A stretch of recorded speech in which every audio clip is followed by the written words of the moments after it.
Hi, sweeties. How are you doing? Welcome to Naya Sim. Thank you so much for the support. Hope you all are doing great. So I came across a video where people that look like me are asking for segregation, that they want their own space. And when you listen to what they say, you absolutely will understand the reason why they said what they said. And why that is, I actually saw a video where the military choirs were singing something about revolution. And then it dawned on me that my people always see far away because they've been feeling some kind of way, some type of way about some certain people, about people that do not care, about people that do not think that we deserve anything good, about people that think that we are intellectually not great, but they are still coming back to ask us for help. So how do you tell me that my IQ is low and you are coming to ask me for a favor? How is that possible? How is it that you are very smart? You are very smart. Well, you all messed up the election. Why? Because you don't have foresight. And now it is Black people's problem that you do not have foresight because you all know how to throw shade. Right? I do not blame anybody that is asking for a separate space because some people deserve to be alone and that it's a period. And they have also made it known that they do not need us because if not, they would not have done what they did. You know what? Let's get into this video. It's happening.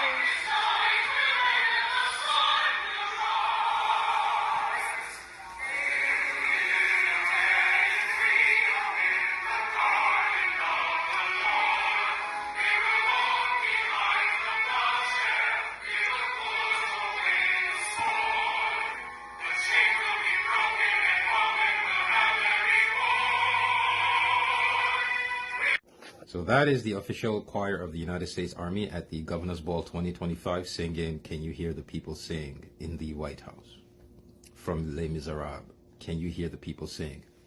Let's take a look at that song, shall we?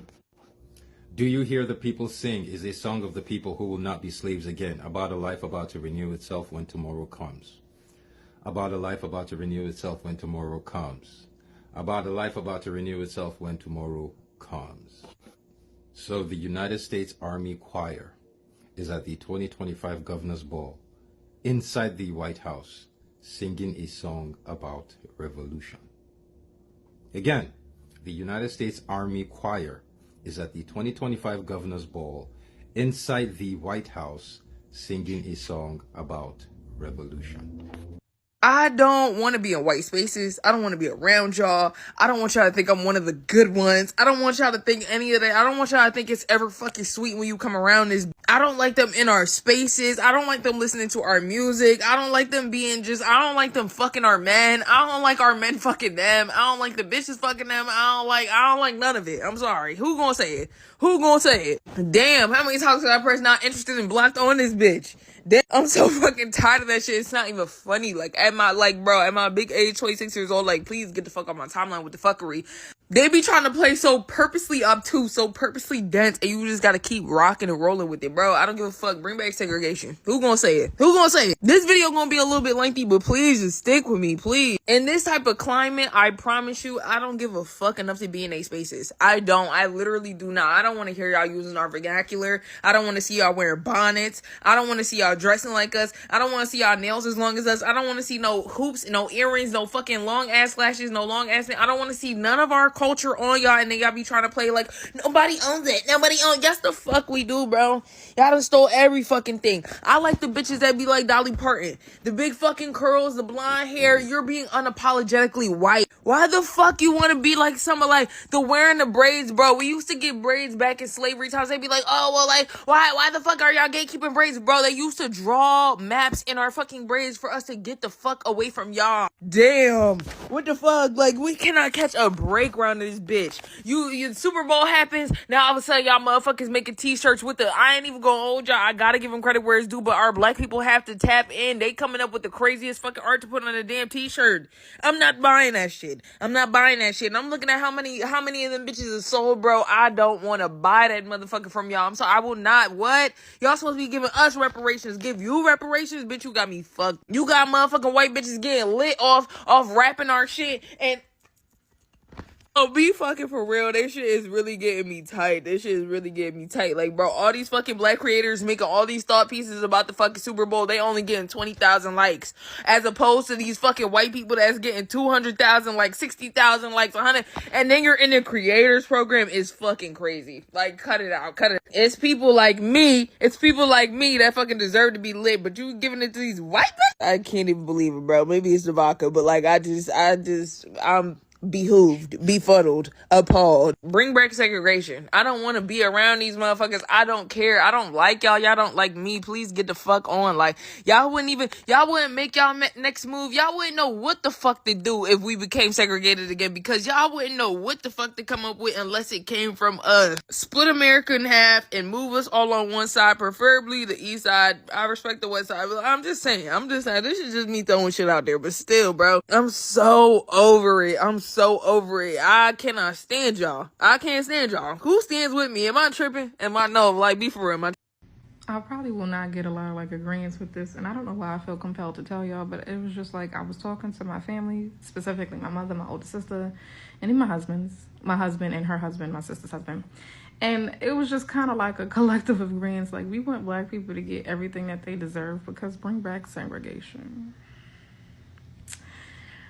Bring back segregation. And I just said it because we were just talking about all the things that Wig is trying to do and all the things that has happened even under him before, and just period. And we were like comparing it to how we grew up, and we grew up out here in New York, and millennial, early 90s baby, my sister, 80s baby. And it's not to say that there are not problems and ways of how we were raised in the black community that does not have us on the couch to this day, you know, or a lot of us. But the black militant household and a lot of things that were common, I understand it now. Bring back the belt. Just because it helped us survive. I remember even growing up, like me and my friends laughing and talking about how those type of people and the people adjacent to them that have proximity to them, model people and others, like, you know, they just don't have any survival skills. Like, they don't. And then the black militant household and upbringing in so many ways, and the segregation in our communities, it kept a lot of things that has happened now or can happen now from really thriving with us before. Like, just talking about like the health and pandemics and how even more things are popping up. Like, before, those things tried to happen when I was younger. Like, to know what H1N1 was, the HPV was going around a lot, mono became a thing, bed bugs became a thing. Even a small excerpt of they were afraid of Ebola coming out here, Zika virus, West Nile virus. Those things didn't really last in this community, because when you're in a community really surrounded by nothing but black people and Hispanics, and when I say black people specifically, I was saying it was way more just Caribbean black people, black American and Hispanics, because there still wasn't a lot of influx from other people of the diaspora coming over here, or anybody. And everybody is like really fucking clean. Like, yo, top tier, I'm not gonna hold you. Hispanic people and Caribbean people are like the fucking cleanest people you'll ever fucking meet. And it's like when everybody in the community raises their children and responds the same way, where nobody is coughing and sneezing without covering their mouth. They don't raise their kids like that. Their children are not like, they don't respect or allow their children to and touch people and touch things. When everybody knew that Saturday morning came up and you were not just lounging in the house, it didn't matter if you didn't go out nowhere, you were getting up, showering, and putting on clothes to walk around the house because it was just necessary. You heard that music playing, you were participating in cleaning the house. When you grow up in a community where everybody's on like that one accord, a lot of shit cannot spread. Like, I didn't grow up when those things tried to happen. Those things really didn't hit our community on that floor. Your mother on that floor. Bleaching the counters, bleaching the silverware and the utensils was necessary. When everybody cleaned their meat and cook it fully through, like my babysitter as a child, Miss Maria, love her to death, rest in peace her soul, that became my godmother. I was raised by also in early years by Hispanic women too.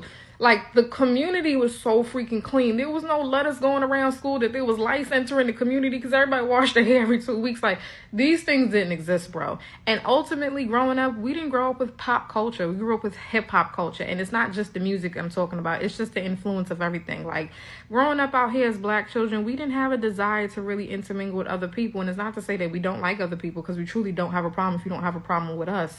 We may not inherently trust other people, but still, it was like, it led us to not get into things. Like, and when I seen how things operated, when I went to one high school way downtown and then went to college with predominantly them, they participated in things like all of the white rugs that they wanted to do as they were children, putting leeches on their bodies to suck the blood out of them until they passed out was a thing in high school. All of the cigarettes, all of the HPV, all of the mono, all of the farm parties. Like, yeah. Do we have dealers in our community? Yeah. But Biggie said, don't get high on your own supply. And motherfuckers believe that. I'm sorry. Like, it wasn't all of the unaliving for children or the self-unaliving what these children are having because they're exposed to people passing these messages and the cyberbullying. Like, nah, it wasn't no, violence is not the answer. Your parents said you either whip their ass, I'm gonna whip your ass. It was very much, you got a problem with me, you gonna talk shit to me, we gonna square up. And we gonna keep squaring up if necessary. And it's not to say those are always good things. I'm not saying that we don't have problems in the community. But people raised their children with an iron fist and the belt was out. And I'm saying kind of bring the belt back. It helped us survive because you knew not to play. And when your parents spoke to you in that house, you knew it was for a specific reason. And it's not to say some of us really didn't rebel and stuff and things didn't happen to us and we felt that we couldn't talk to our parents. I'm not saying that whatsoever again. But it's like, I will sit on the couch with you when you were 34 years old and apologize and explain things wholeheartedly, sincerely, because I know that you've now made it.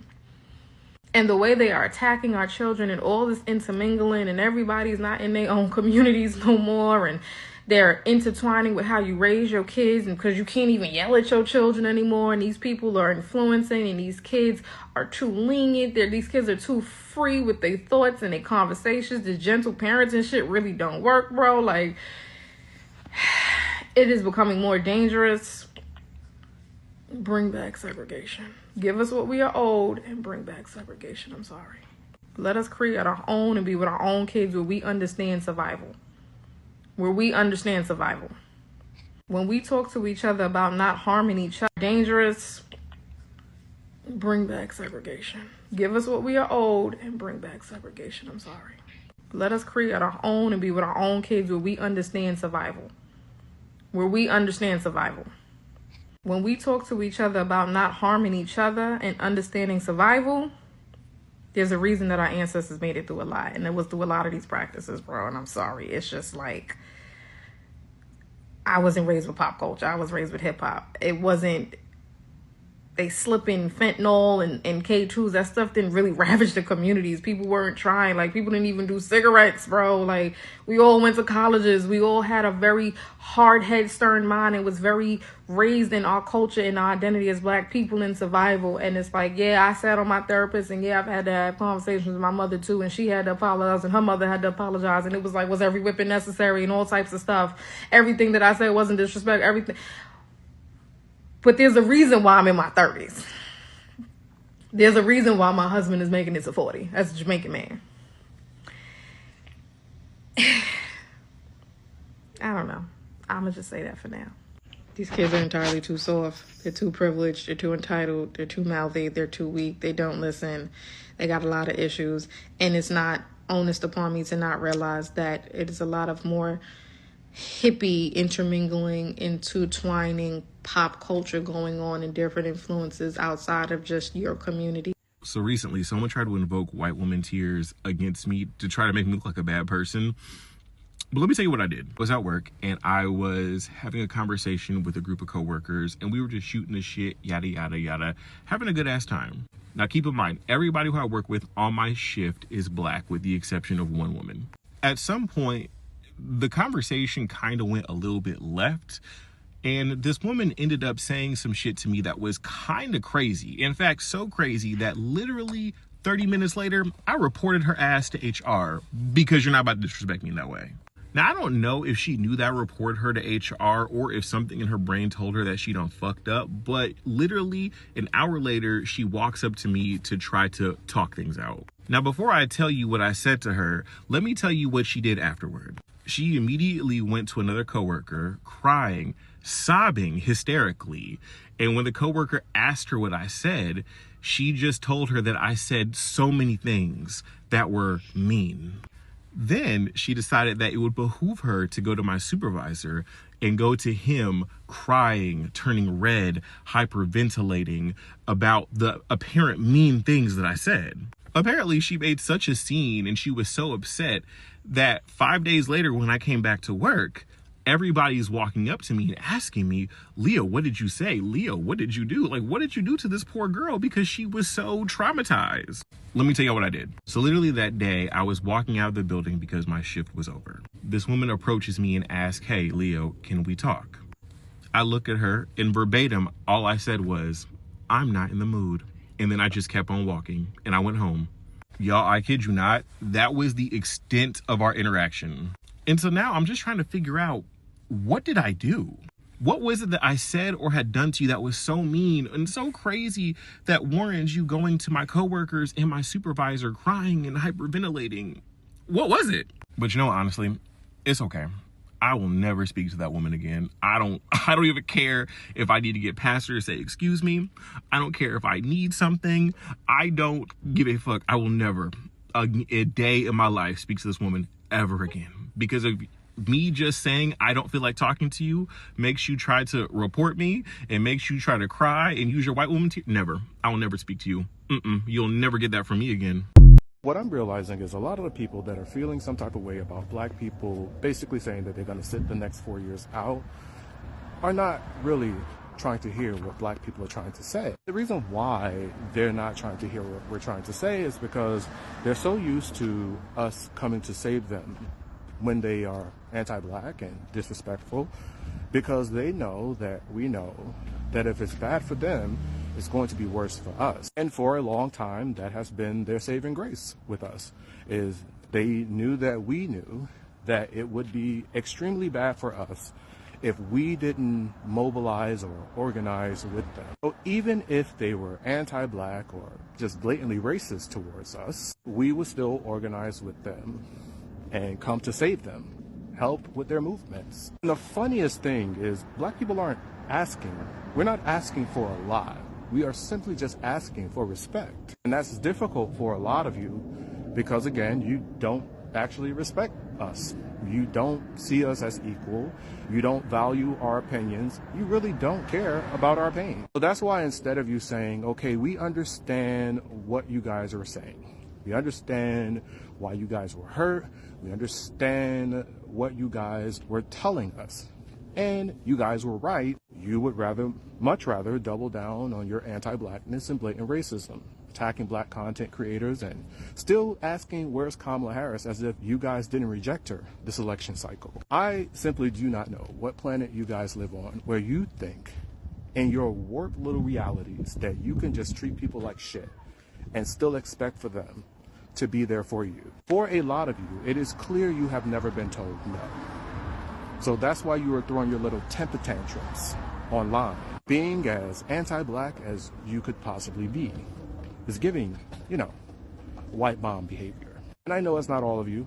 I shouldn't have to say that because I know that there are white bombs out there that are doing the unpacking with their mixed race kids, addressing the anti-blackness that mixed race kid might experience from white people and non-black people. But it sure is a lot of you,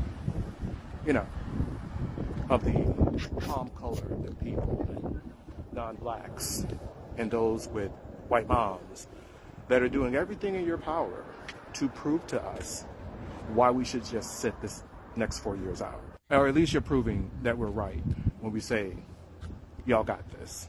Just something to think about. Yeah. So this is all I got from this video. And sincerely speaking, with everything going on, with the things that I am saying, I do not blame anybody saying that there is need for, let's just focus on ourselves. Let them focus on themselves, And I don't know where did they get that song from? A song of the people who will not be slave again, about a life to renew itself when tomorrow comes.